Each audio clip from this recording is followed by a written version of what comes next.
Climate classification. The first photograph shows the climate of the desert around Reno, Nevada. The second photograph shows the climate of the tropical rainforest in New Guinea. What criteria are used to classify the climates depicted in the photographs? Tropical climates. Year-round high temperatures characterize tropical climates.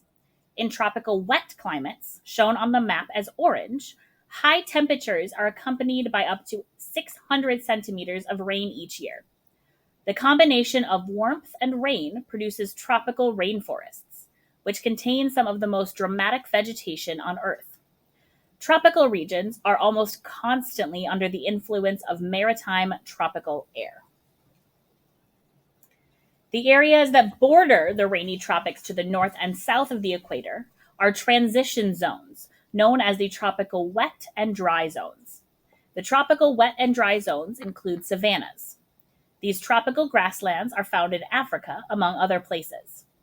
These areas have distinct dry winter seasons as a result of the seasonal influx of dry continental air masses. The graph shows average monthly temperature and precipitation readings for Normanton, Australia, a savanna in northeast Australia.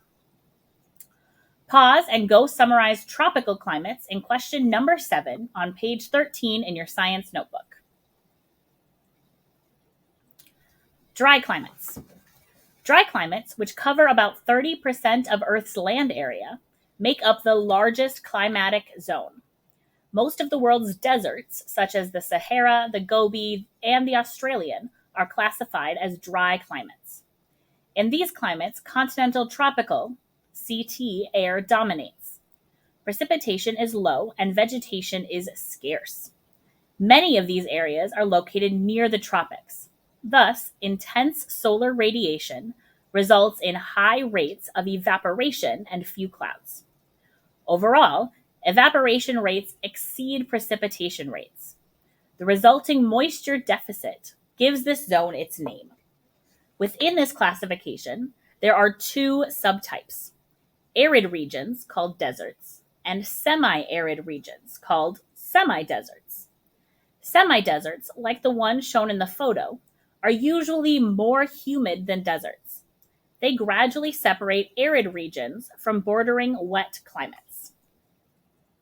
Pause and go summarize dry climates in question number 7 on page 13 in your science notebook. Mild climates. Mild climates can be classified into 3 subtypes: humid subtropical climates, marine west coast climates, and Mediterranean climates. Humid subtropical climates are influenced by the subtropical high pressure systems that are normally found over oceans in the summer. The southeastern United States has this type of climate. There, warm, muggy weather prevails during the summer months, and dry, cool conditions predominate during the winter. The marine west coast climates are dominated by the constant inland flow of air off of the ocean, which creates mild winters and cool summers, with abundant precipitation throughout the year. Mediterranean climates, named for the climate that characterizes much of the land around the Mediterranean Sea, are also found in California and parts of South America. An example of this type of climate is shown in the photo. Summers in Mediterranean climates are generally warm and dry because of their nearness to dry mid-altitude climates from the south. Winters are cool and rainy as a result of the mid-altitude weather systems that bring storm systems from the north. Pause and go summarize mild climates in question number 7 on page 13 in your science notebook.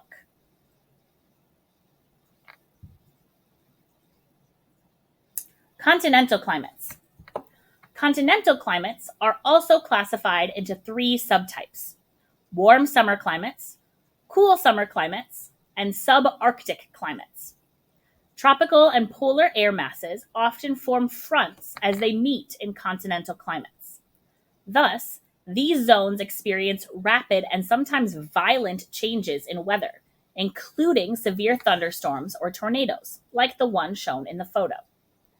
Both summer and winter temperatures can be extreme because of the influence of polar air masses is strong in winter, while warm tropical air dominates in summer.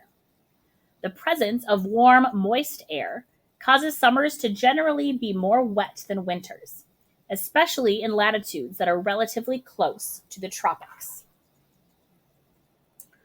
Pause and go summarize continental climates in question number 7 on page 13 in your science notebook.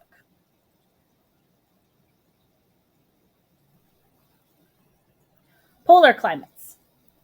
To the north of the subarctic climate lies one of the polar climates, the tundra. Just as the tropics are known for their year-round warmth, tundra is known for its low temperatures. The mean temperature of the warmest month is usually less than 10 degrees Celsius. There are no trees in the tundra, and precipitation is generally low because cold air contains less moisture than warm air.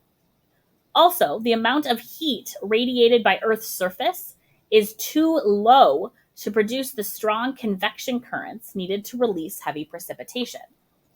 The ice cap polar climate, found at the highest latitudes in both hemispheres, does not have a single month in which average temperatures rise above 0 degrees Celsius.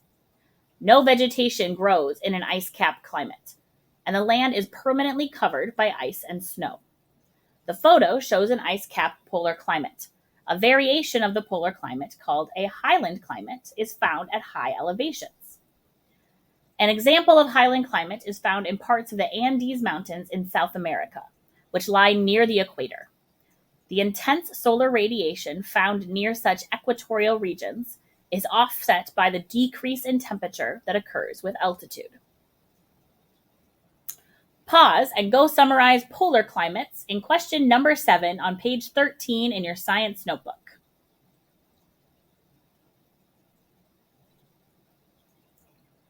Microclimates. Sometimes the climate of a small area can be much different from that of a larger area surrounding it. A localized climate that differs from the main regional climate is called a microclimate. If you climb to the top of a mountain, you can experience a type of microclimate. The climate becomes cooler with increasing elevation. The diagram shows a microclimate created by the buildings and concrete in a city. Here on the bottom, we see the different types of land going from rural farmland into downtown of a city, back to a rural farmland. And on the y-axis, we see the late afternoon temperature. So on our rural farmland, it's kind of staying down here between 29 and 30, gets warmer in the suburbs, warmest in that downtown region, kind of drops a bit for a park, kind of back up here a little bit, the suburban residential, and then back down for rural. Heat islands. Sometimes the presence of buildings creates a microclimate in the immediately surrounding area. Clusters of concrete buildings and large expanses of asphalt can create a heat island, where the climate is warmer than in surrounding rural areas, as shown in the previous diagram. The effect was first recognized in the early 19th century when Londoners noted that the temperature in the city was noticeably warmer than in the surrounding countryside. Pavement, buildings, and roofs that are made of dark materials, such as asphalt, absorb more energy from the sun than the surrounding vegetation does. This causes the temperature of these objects to increase, heating the air around them. This also causes mean temperatures in large cities to be significantly warmer than in surrounding areas, as shown by the first photo. The heat island effect also causes greater changes in temperature with altitude, which sparks strong convection currents. This, in turn, produces increased cloudiness up to 15% more and up to 15% more total precipitation in cities. Here is a picture showing the temperatures between downtown area of a city and the suburbs right next to it. We see in the downtown area much more of that dark red and orange type of colors and some of these kind of white, really, really hot areas. And then in the suburbs next to it, we still have some of that red and orange, but we got more of that yellow, green, and blue, those cooler temperatures here.